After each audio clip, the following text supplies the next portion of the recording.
Madam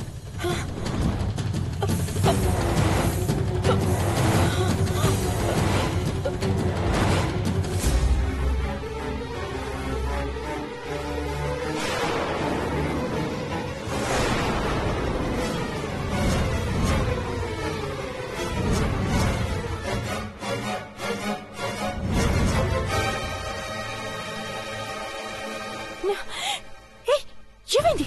పడిపోయారు madam.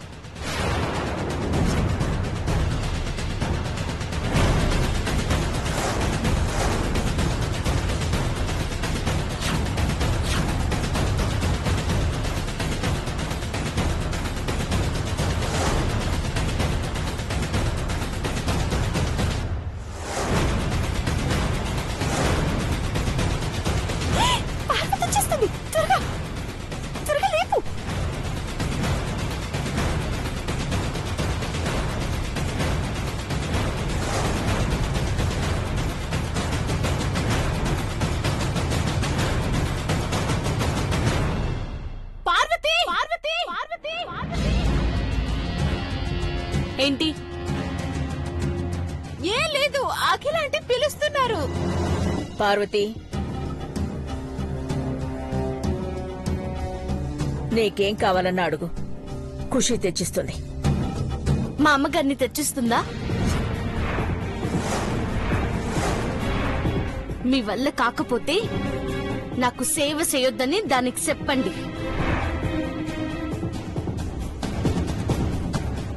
అమ్మయ్యా, ఇది బయటికి వెళ్తుందేమో అనుకున్నాను. రే ఇట్రా రా.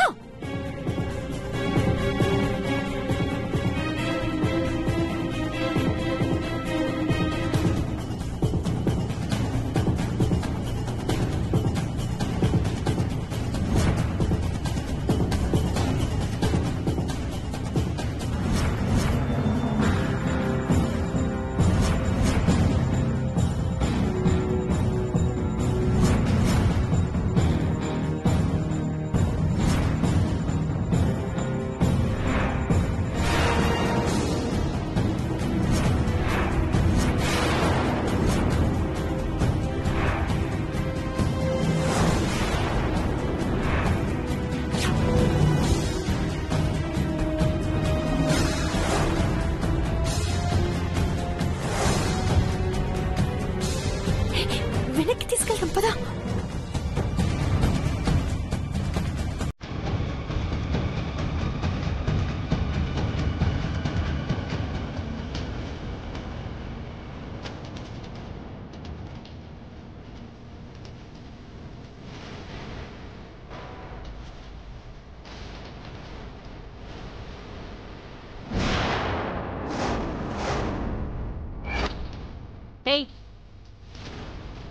ఇక్కడేం చేస్తున్నావు? నీకేం పని ఇక్కడ? ఇంట్లో పని చేసేదాన్ని, అన్ని పనులు నేనే చూసుకోవాలి కదా.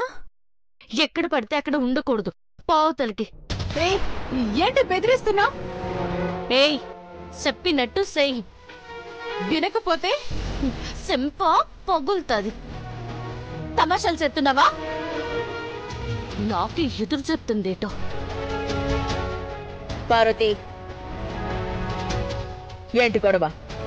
చూడండి ఆంటీ, పార్వతి నన్ను కొడతానంటుంది. గొడవలొద్దు.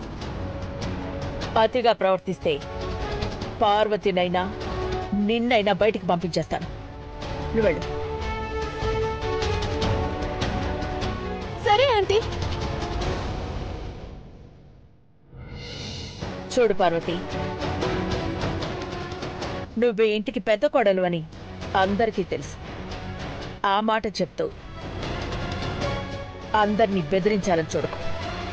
మీరు ఎన్నిసార్లు చెప్పినా నేను వినను. మా అమ్మగారు ఏడున్నదో చెప్పకపోతే ఏడుందో నేనే కనుక్కుంటా.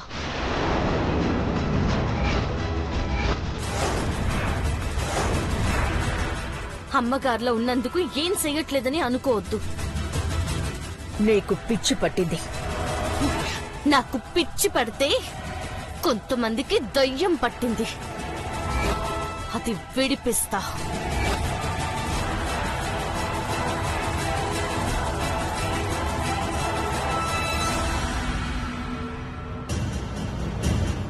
వచ్చారా?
ఇద్దరు ఆంటీలు ఇంట్లోనే ఉన్నారు.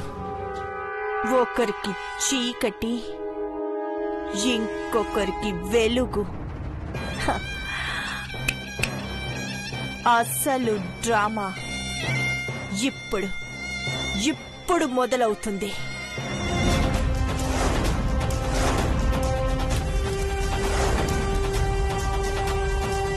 సరే నువ్వు పద. Okay madam.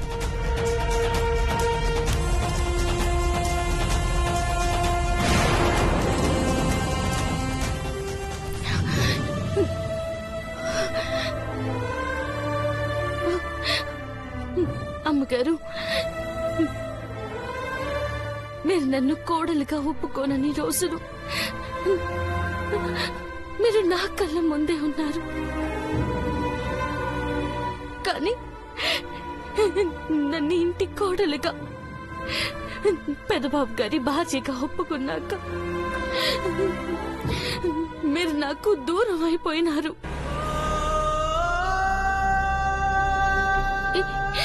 ఈ ఇంటికి దూరం అయిపోయినారు. ఏడున్నారో ఏటో. మిమ్మల్ని ఎట్టాగైనా కలుసుకుంటానమ్మగారు. ఈ ఇంటికి రాబోయే వారసుడి ప్రాణాలను పనంగా పెట్టినా చివరికి నేనే కక్షగట్టి మాట్లాడానని అందరూ నన్నే కోపడినారు. ఇదంతా రాక్షసుల నాటకమని అందరికీ ఎప్పుడు అర్థం అవుతుందో ఏటో.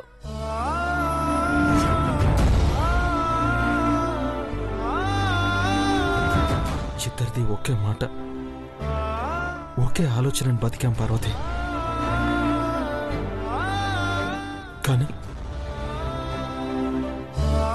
కానీ ఎప్పుడైతే నీ మాటలో తేడా వచ్చిందో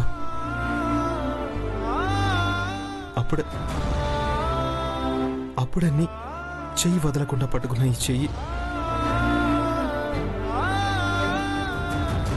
నీ మీద చెయ్యెత్తాల్సి వచ్చింది.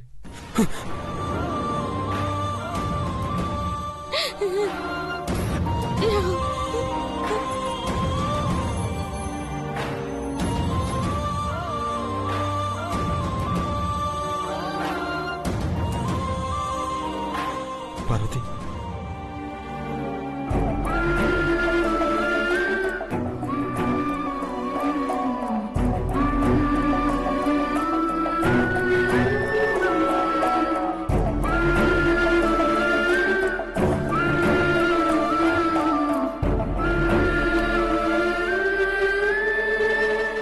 నన్ను క్షమించు పార్వతి. అమ్మతో అలా మాట్లాడినందుకు కోపంతో నీ మీద చెయ్యెత్తాను. క్షమించమని అడగకుండా నా నమ్మకానికి విలువిచ్చుంటే సంతోషించేదాన్ని పెదబాబు గారు. పార్వతి, అవును పెదబాబు గారు. నన్ను చెప్పే దాంట్లో నిజముందో లేదో తెలుసుకోవాలంటే నన్ను నమ్మండి, నా కళ్ళల్లోకి చూసి చెప్పండి.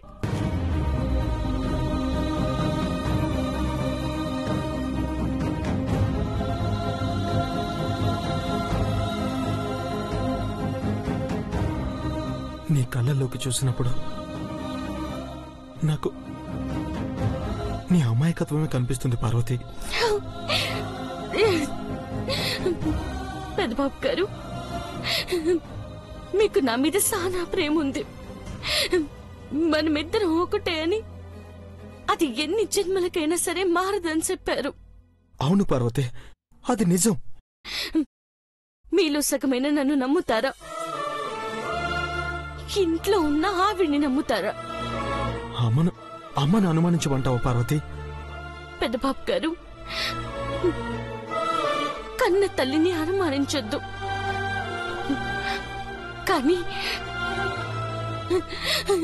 కన్న పేగును దూరం చెయ్యాలని చూస్తున్నా. మారు వేషం వేసుకొచ్చిన ఆ మహాతల్లిని ఎట్టా నమ్ముతారు? పార్వతి, ఇప్పుడు ఆ విషయాలన్నీ మర్చిపో. పద, భోంచేద్దాం. నాకేం వద్దు పెద్దబాబు గారు. పార్వతి, కడుపులో ఉన్న బిడ్డ గురించైనా ఆలోచించు. నాకే సంతోషం లేనప్పుడు నా బిడ్డ ఎట్టా సంతోషంగా ఉంటాడు? నీకు ఆకలిగా లేదంటే బిడ్డకు ఆకలిగా లేదని అర్థం కాదు. ప్లీజ్, నా మాట విను. ఈ ఇంట్లో అడుగు పెట్టిన రోజు నుండి మీ మాట వింటూ బతికాను పెద్దబాబు గారు. కష్టం సుఖం అన్ని పంచుకున్నాను. ఈ ఒక్కసారికి నేను చెప్పేది నమ్ముతారా పెద్దబాబు గారు? నమ్మకపోతే నన్నిట్టాకే ఉండనివ్వండి. నీకు ఏమైందో ఏంటో అర్థం కావట్లేదు పార్వతి. పెద్దబాబు గారు, నన్నేమైనా కోరుకోమన్నారు కదా, ఇప్పుడు అడుగుతున్నాను. నా మాట నమ్మండి, ఇది నా కోరిక.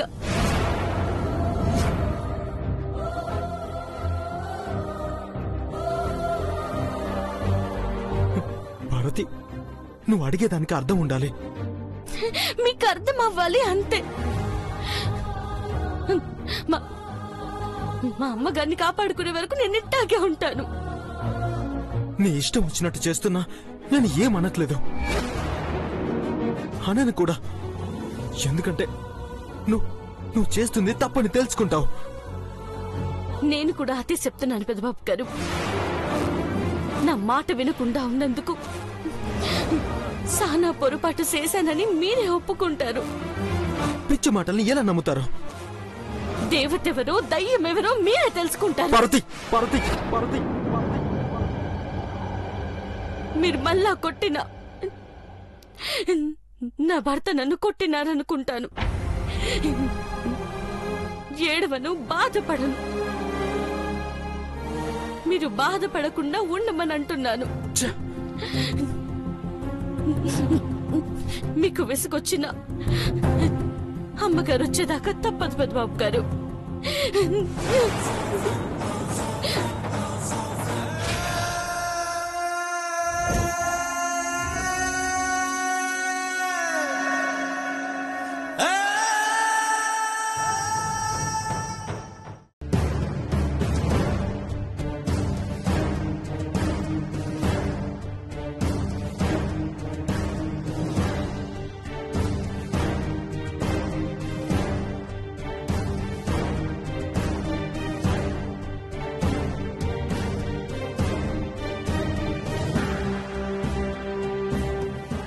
కన్నా, నీ నాన్న కోసం ఎదురు చూస్తున్నావని నాకు గుర్తు చేయడానికి కదులుతున్నావు కదూ. ఏ బంధం లేకుండానే నీ ప్రేమను పొందుతున్నానన్న సంతోషం.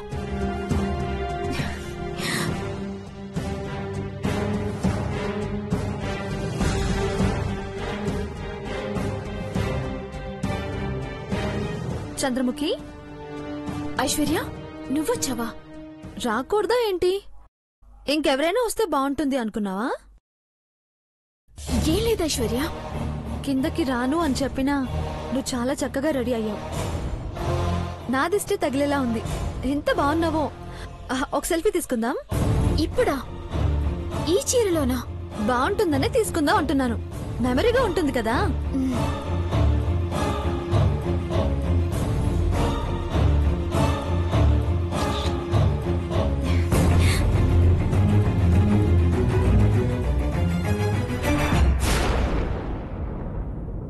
నిజానికి నేను వచ్చింది నీ ఆశీర్వాదం కోసమే చంద్రముఖి. నేను ఆశీర్వదించడమా? ఓతైశ్వర్య, అయితే రా, కూర్చో కూర్చో.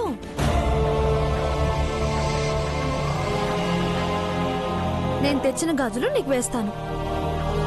నీకు బొట్టు పెడితే త్వరలోనే నువ్వు కోరుకున్నవాడు, నిన్ను మెచ్చినవాడు నీకు భర్తగా వస్తాడు.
నా సీమంతం రోజున నీ జీవితంలోకి వసంతం రావాలని నేను కోరుకుంటున్నాను. మా మంచి కోరే నీకు కూడా మంచి జరగాలి.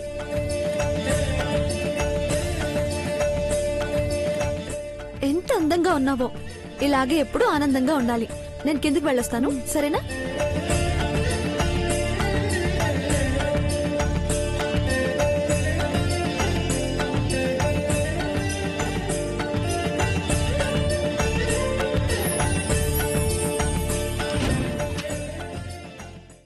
చంద్రముఖి, మహి, ఐశ్వర్యనా నీకు ఇదంతా చేసింది? చాలా ఆశ్చర్యంగా ఉంది. నాకు అలాగే అనిపించింది మహి. కొంచెం భయం వేసింది కూడా. అనుమానించకుండా అర్థం చేసుకుంటే చాలు. అంతకన్నా ఇంకేం కావాలి? నీకు ఇంకొక విషయం చెప్పాలి మహి. కడుపులో బిడ్డ కదులుతున్నాడు. అవునా? అవును, చేయి పెట్టి చూడు.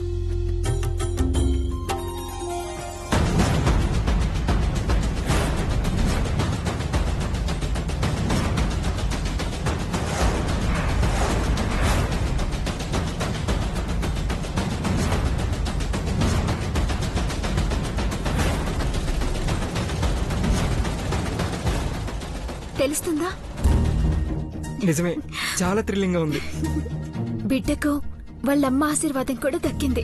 అవును చంద్రముఖి, కడుపులో ఉన్నవాడు ఎంత సంబరపడిపోతున్నాడో. మహి వాళ్ళ నాన్న ఆశీర్వాదం కోసం కూడా ఎదురు చూస్తున్నాడు. ఆ గాజులు తీసుకో.